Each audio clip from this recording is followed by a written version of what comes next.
だいまより右の右ざる相撲レッスナー大きい大きい。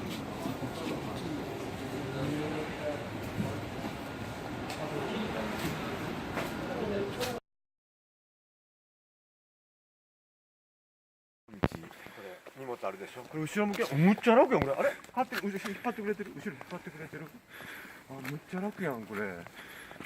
むっちゃ楽やんこれ。こういう感じですよ。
オッケー。このね、我々のね、私のね、ひいひいおじいさん、あなたおじいさんですよね、ご先祖様に会って、お父さんと一緒に、ワンワン、猿三昧、猿尽くしね、右を見ても左を見ても、ご先祖様だらけね。チャオ。But you'd be respectful with them. You wouldn't just start kicking or throwing rocks or doing something.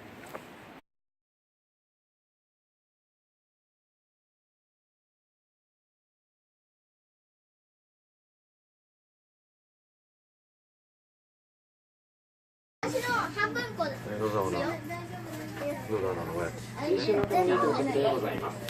タイムボカンシリーズでも出てた。あれぼやきか。あ、ここいいかも。ちょっとね。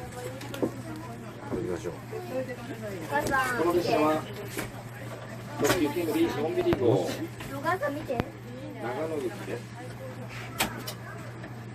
これどうやって。あ、ね、お母さんここに扇風機ある。この列車はいつもより速度を落とし運転し、沿線のご案内を入れながらそれどうやってつなぐの。